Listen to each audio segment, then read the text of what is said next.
Hello everyone, welcome to my YouTube channel care updates. তো সবাইকে welcome আমার একটি নতুন ভিডিওতে।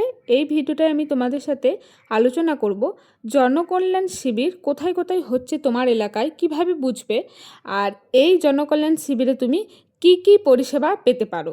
তো নিশ্চয়ই তোমরা জানো প্রত্যেকেই যে জনকল্যাণ শিবির হবে, যেটা আগের সরকারের ক্ষেত্রে হতো দুয়ারে সরকার বলে। তো কি কি প্রকল্পের কি কি পরিষেবা তুমি এখানে পেতে পারো সম্পূর্ণটা এই ভিডিওটার সাথে আমি তোমাদের শেয়ার করব, এবং তোমার এলাকায় কোথায় কিভাবে হচ্ছে তুমি বুঝতে পারছো না সেটাও তুমি জানতে পারবে ঘরে বসেই নিজেরাই। তো সম্পূর্ণটা দেখো, আমি পুরো তথ্য এই ভিডিওটায় শেয়ার করব। আর এই চ্যানেলটিকে অবশ্যই সাবস্ক্রাইব করে রেখো, নিত্য নতুন প্রয়োজনীয় আমি আপডেট এই চ্যানেলে দিতে থাকবো। তো দেখো, সেটা জানার জন্য এই যে জনকল্যাণ শিবির তোমার এলাকায় কোথায় কোথায় হচ্ছে সেটা তুমি জানতে পারছো না। তো কোথাও এরকম বলা নেই, বিভিন্ন সোশ্যাল মিডিয়ায় জানা যাচ্ছে। তো প্রত্যেকের তো ডিস্ট্রিক্ট আলাদা, তো নিশ্চয়ই একই রকম নয়। তো সেটা তুমি কিভাবে জানবে? তো তার জন্য দেখো, তোমাকে এই ওয়েবসাইটে আসতে হবে, জনকল্যাণ শিবির বলে যে ওয়েবসাইটটা। যদি কোথাও এই ওয়েবসাইট খুঁজে না পেয়ে থাকো বা বুঝতে পারছো না যে কোন পোর্টালটা তুমি খুলবে, তো আমি ডেসক্রিপশান বক্সে এর লিঙ্ক দিয়ে রাখবো, তোমরা সেখান থেকে চাইলে চেক করে নিতে পারো যে তোমার ডিস্ট্রিক্টের কোথায় হচ্ছে।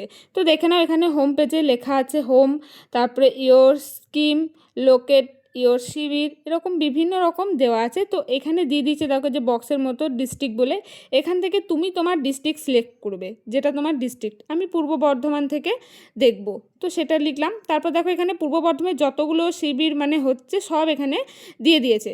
তো এত আমার দরকার নেই। তারপর তুমি ব্লক সিলেক্ট করবে, এখান থেকে আমি সিলেক্ট করে নিলাম।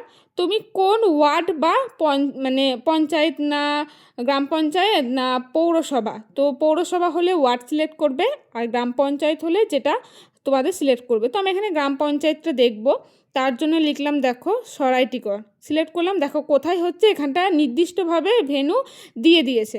তো এইরকমভাবে তুমি তোমার এলাকার কোথায় হচ্ছে তুমি জানতে পারো।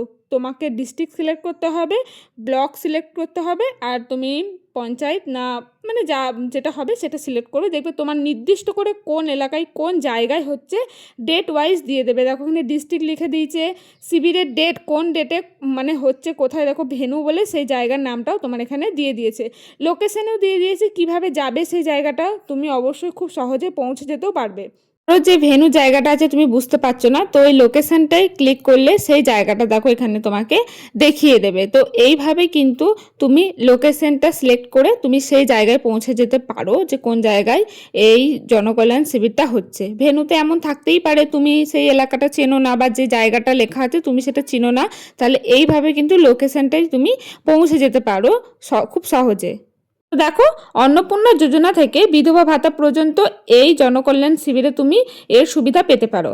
আর কি কি এই জনকল্যাণ শিবিরে পরিষেবা মিলবে সেটা চলো আমি তোমাদের সাথে শেয়ার করি। আগামী 15ই জুন সোমবার থেকে রাজ্য জুড়ে শুরু হচ্ছে জনকল্যাণ শিবির। দুয়ারে সরকারের ধাঁচে রাজ্যের প্রতিটি ব্লকে এই মেগা ক্যাম্প আয়োজিত হবে। জনকল্যাণ শিবিরে কি কি পরিষেবা মিলবে? তো দেখো, আগামী 15, 16 এবং 17ই জুন তথা সোমবার, মঙ্গলবার এবং বুধবার জনকল্যাণ শিবির আয়োজন করতে চলেছে রাজ্যের নতুন সরকার। নবান্ন সূত্রে জানা গিয়েছে এটি বিজেপি সরকারের প্রথম জনসংযোগ বা আউটরিচ কর্মসূচি হতে চলেছে। এখানে জনগণ সরকারের 55 ধরনের পরিষেবা পাবে বলে খবর। তো দেখো, 55টি পরিষেবা এখানে বিভিন্ন রকমের, আগের সরকারের যে ধরনের প্রকল্প চালু করেছিল প্রত্যেকটি প্রকল্প তুমি এখানে গিয়ে অ্যাপ্লাই করতে পারবে। যাবতীয় একদম শিক্ষা থেকে শুরু করে কৃষি, অন্নপূর্ণা ভাণ্ডার, তারপরে এই যে বিধবা বার্ধক্য, জব কার্ড, যাবতীয় যা প্রবলেম আছে 55 রকমের মধ্যে তুমি ওই ওয়েবসাইটের মধ্যে গেলেই কিন্তু দেখতে পাবে যে কী কী প্রকল্প আছে। তো যে কোনো ধরনের অসুবিধায় তুমি এই শিবিরে নিয়ে গিয়ে কিন্তু জমা করতে পারো। এছাড়াও জানা গিয়েছে কারোর ভোটার কার্ড, আধার কার্ড কিংবা অন্যান্য কোনো নথিতে যদি ভুল থাকে তাহলে সেটাও এই শিবিরে ঠিক করার ব্যবস্থা থাকবে। তো অবশ্যই যেগুলো মেন ডকুমেন্ট সেখানে যদি কোনো রকম কিছু ভুল থাকে, হয়তো ঠিক করতে পারছো না, হচ্ছে না, তাহলেও কিন্তু ওই শিবিরে গিয়ে যোগাযোগ করতে পারো। তারপরে এর পাশাপাশি কোনো সরকারি পরিষেবা পাওয়ার ক্ষেত্রে অসুবিধা হলে অথবা বহু দিন ধরে কোনো কাজ আটকে থাকলে সেই বিষয়েও এই মেঘা ক্যাম্পে এসে অভিযোগ জানাতে পারবে রাজ্যবাসী। মানে হয়তো দেখবে অনেকে অনেক ফর্ম কিছু জমা দিয়েছে প্রকল্পের ক্ষেত্রে বলো বা অন্য যে কোনো ধরনের কাজে, হয়তো মাসের পর মাস সেই কাজটা হচ্ছে না, আটকে আছে।